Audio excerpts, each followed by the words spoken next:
Dukungan untuk Roy Suryo CS datang dari sejumlah kalangan, mulai dari mantan Danjen Kopassus, pengamat, hingga masyarakat umum. Mereka menuding ada kejanggalan atas penetapan tersangka Roy Suryo CS.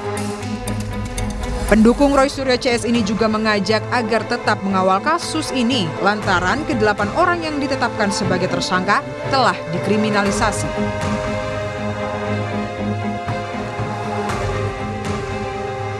Mari kita bersuara, mari kita bersatu untuk menjaga, melindungi teman kita yang hari ini kita yakini 8 orang teman kita itu dikriminalisasi. Saya yakin dikriminalisasi. Yang namanya dikriminalisasi ini, yang bersangkutan tidak melakukan tindak kriminal, tapi dituduh melakukan tindak kriminal. Itu kan kriminalisasi. Nah, saya berharap sekali lagi Presiden Prabowo mendengarkan hal ini. Klaim kriminalisasi kubu Roy Suryo direspon Wakil Ketua Jokowi Mania Andi Azwan. Ia menilai ada upaya penggiringan opini, padahal penetapan 8 tersangka oleh Polda Metro Jaya dalam kasus pencemaran nama baik atas tudingan ijazah palsu adalah tepat. Andi juga mengapresiasi langkah kerja Polda Metro Jaya dan berharap ke-8 tersangka yakni Roy Suryo CS dapat segera ditangkap. Banyak sekali penggiringan opini-opini yang ditujukan kepada Polda Metro Jaya, yaitu penggiringan opini mengenai kriminalisasi. Setiap ada kegiatan yang dilakukan oleh mereka, kita tidak pernah mengatakan adalah kriminalisasi. Dan fitnah maupun hoax yang dilimpahkan oleh mereka, mereka selalu mengatakan bahwa ini adalah ilmu pengetahuan. Semoga pada tanggal 13 nanti, pada hari Kamis, akan ada penahanan kepada mereka, sehingga tidak ada lagi penggiringan opini publik. Meskipun polisi telah menetapkan tersangka dalam kasus tudingan ijazah palsu Jokowi, namun proses hukum ini belum juga selesai. Akan ada pemeriksaan hingga kelengkapan berkas sebelum dibawa ke persidangan. Kamis pekan ini, penyidik memanggil 3 tersangka, Roy Suryo, Rismon Sianipar, dan Tifauziah Tiasuma atau Dr. Tifa. Ketiganya akan menjalani pemeriksaan secara perdana pasca ditetapkan sebagai tersangka. Tim Liputan, Kompas TV. Ada dukungan dari sejumlah kalangan membawa pada pernyataan adanya dugaan kriminalisasi dalam penetapan tersangka Roy Suryo CS di kasus pencemaran nama baik tudingan ijazah palsu. Lalu poin apa saja yang membuat pendukung Roy Suryo CS yakin ada kriminalisasi di balik kasus ini? Kita sudah bergabung bersama di Sapa Indonesia Malam, ada Roy Suryo sebagai tersangka kasus pencemaran nama baik, lalu ada Mardiansyah Semar, Ketua Umum Rampai Nusantara, lalu juga bergabung lewat sambungan Zoom ada Heri Firmansyah, pakar hukum pidana. Selamat malam Mas Roy. Malam Mbak Friska. Mas Semar. Malam Mas Heri. Mbak Friska. Selamat malam. Assalamualaikum warahmatullahi wabarakatuh. Waalaikumsalam warahmatullahi wabarakatuh. Saya ke Mas Roy dulu. Kenapa pihak Anda menuding ada kriminalisasi? Ya, itu memang pendapat teman-teman ya. Karena memang dilihat bahwa saya kan kalaupun yang melaporkan saya Jokowi itu seorang yang negarawan, itu pasti akan melihat atau seperti yang dilakukan oleh Pak Yusuf Kalla. Ketika ada pencemaran nama baik gitu ya, Pak JK waktu itu pasti juga banyak masukan, tuntut dengan pasal ini. Tapi Pak JK enggak, dituntutnya hanya dengan 310, 311. Itu kasusnya Sylvester. Yang sampai terpidana pun hari ini orangnya minggat ya, orangnya lari, enggak tanggung jawab, malah bilang, wah itu sudah daluarsa dan lain sebagainya. Itu sudah terpidana, udah 6 tahun yang lalu aja masih bebas berkeliaran. Nah, Jokowi itu kan sebenarnya kan dia hanya merasakan dicemarkan nama baiknya. Tapi kemudian ya dia juga bilang waktu itu ya, kalau dia nggak lames dalam bahasa Jawa, lames itu bilangnya A tapi sebenarnya dia mukulnya B. Dia bilang dia nggak melaporkan orang-orang.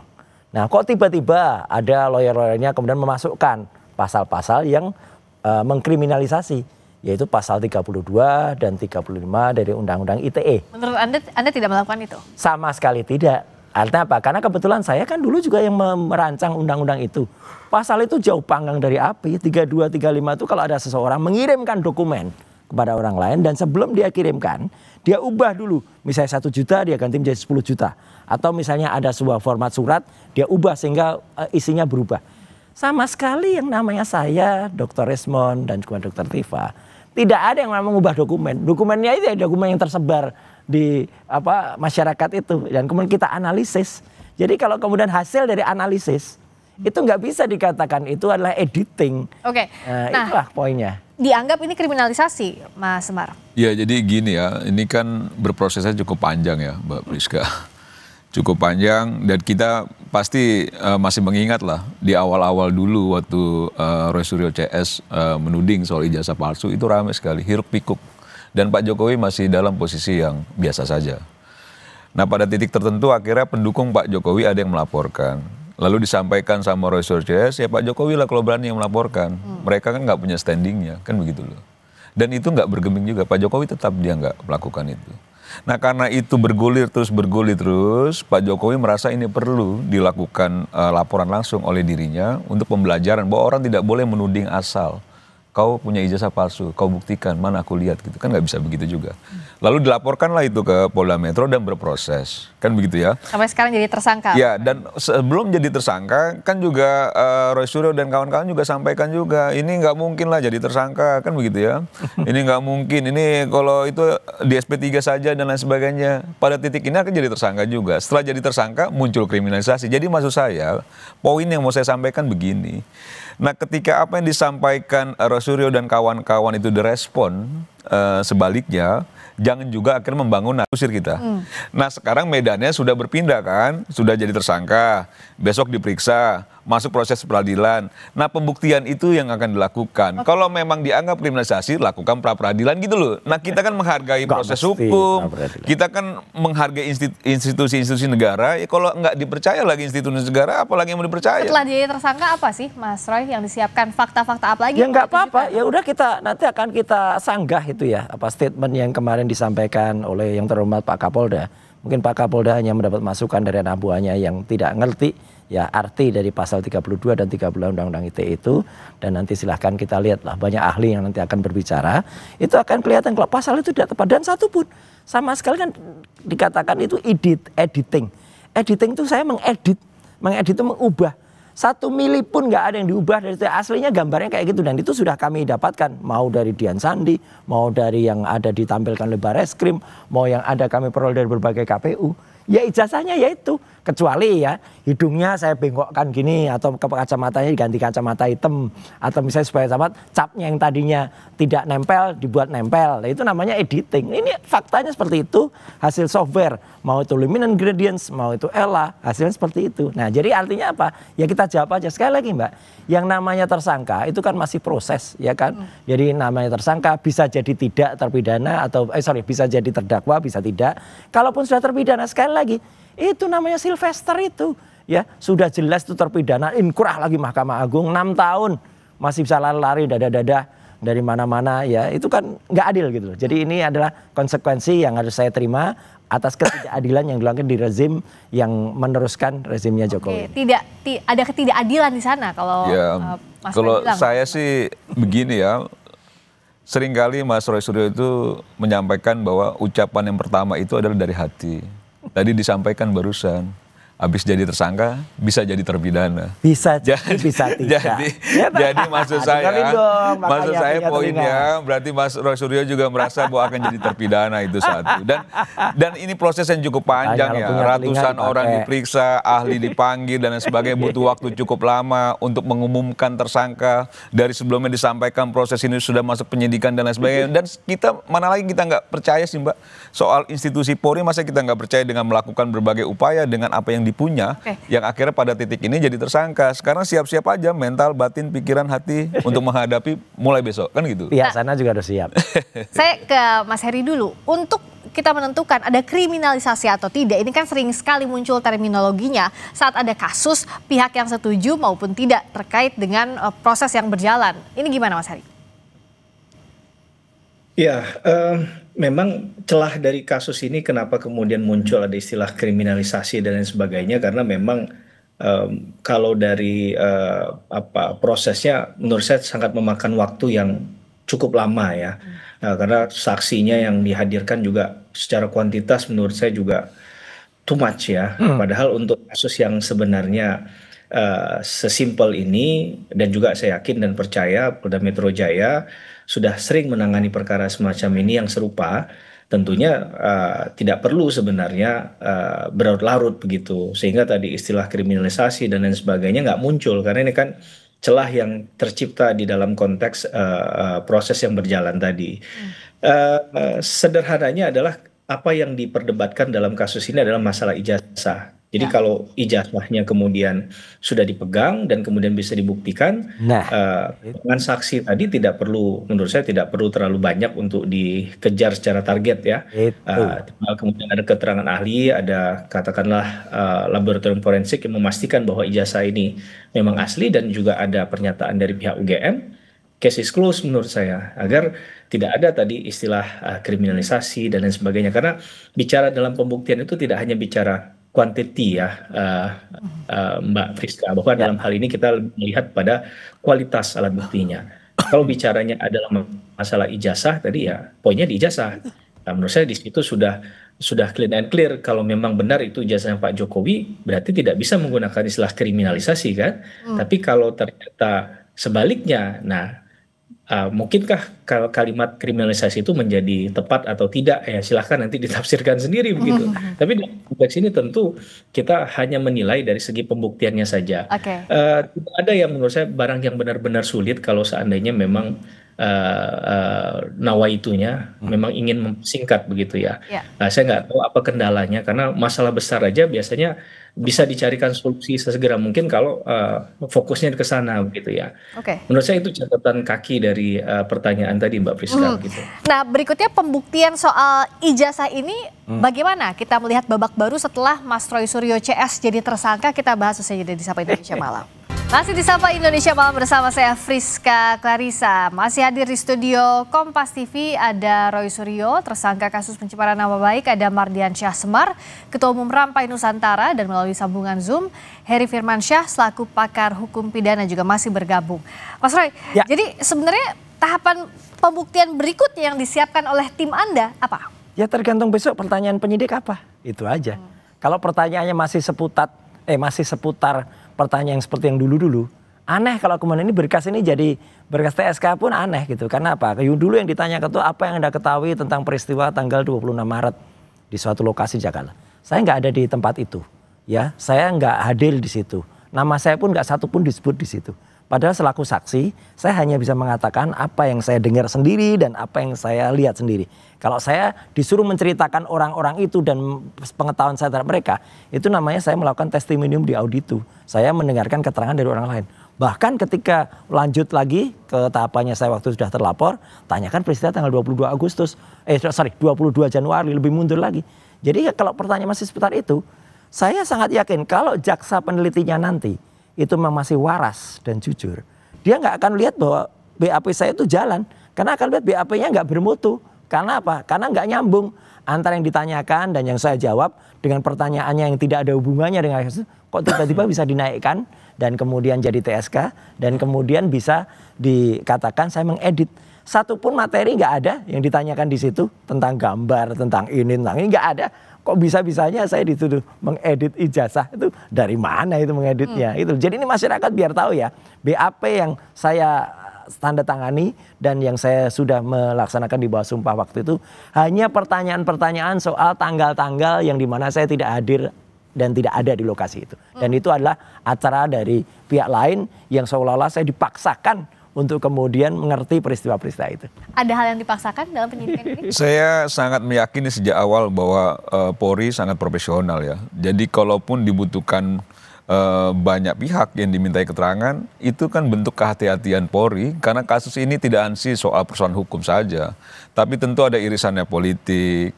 Tentu yang dituding-tuding pun kan Presiden ke-7, 2 periode dan lain sebagainya. Sehingga kehati-hatian polisi itu yang kita lihat bahwa landasan profesionalismenya kan juga sudah terlihat sejak awal penanganan kasus ini.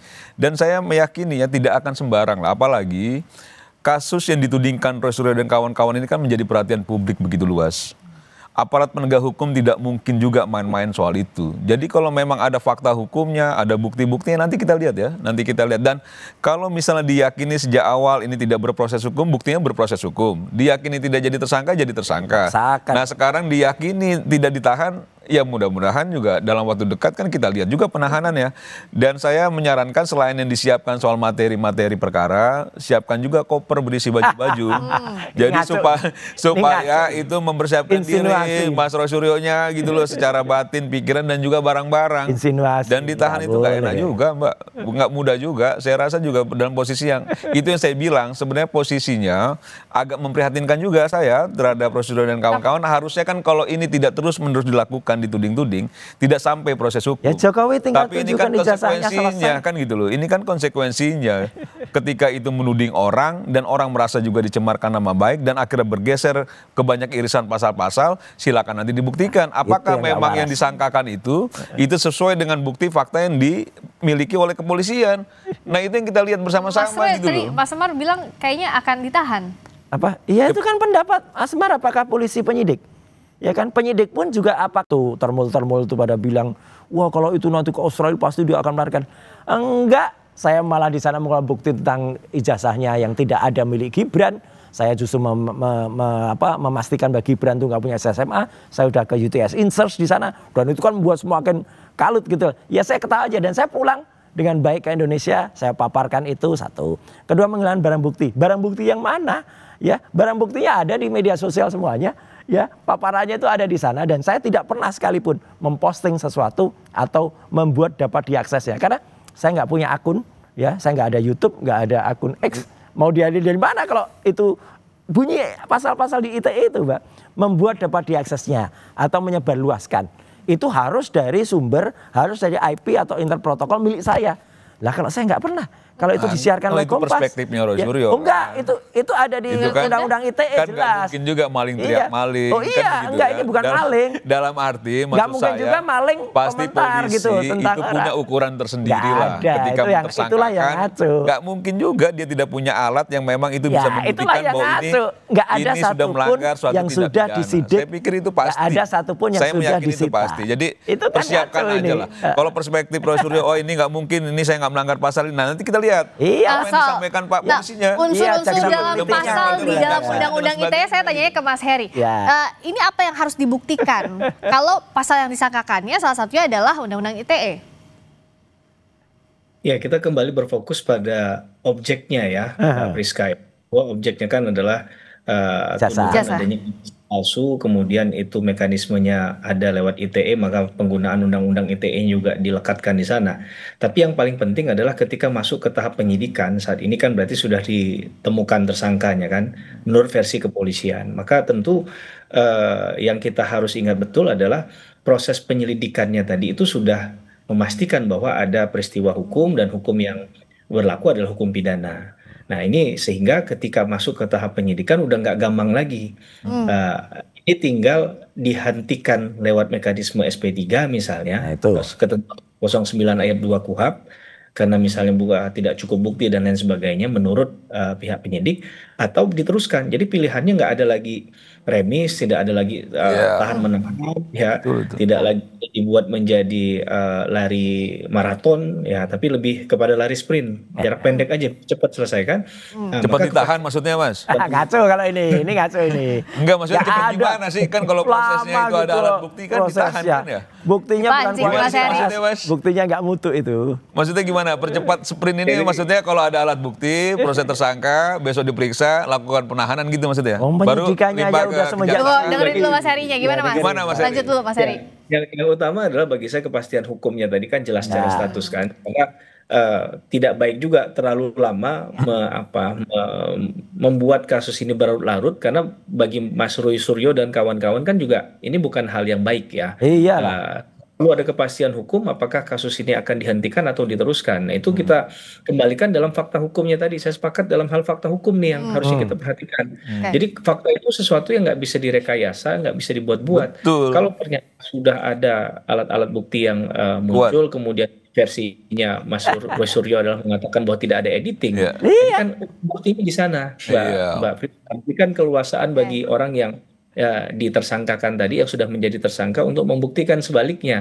Apakah betul bahwa apa yang diketahui, apa yang dijalani, apa yang dilakukan itu sesuai dengan pemenuhan unsur deliknya atau tidak. Begitu, Mbak Priska. Oke, sejauh ini yang memungkinkan lanjut atau dihentikan lewat SP3 sesaat lagi di Sapa Indonesia Malam. Kami kembali di Sapa Indonesia Malam. Mas Roy, nextnya apa? Apakah ini akan lanjut atau menurut Anda akan pra-peradilan misalnya mengambil langkah pra-peradilan atau kemudian enggak, itu nanti tergantung kuasa hukum saya. Tapi kalau waras sebenarnya ya, kalau lihat nanti jaksa penelitinya tuh lihat berkas-berkasnya, ya mungkin ada yang lanjut.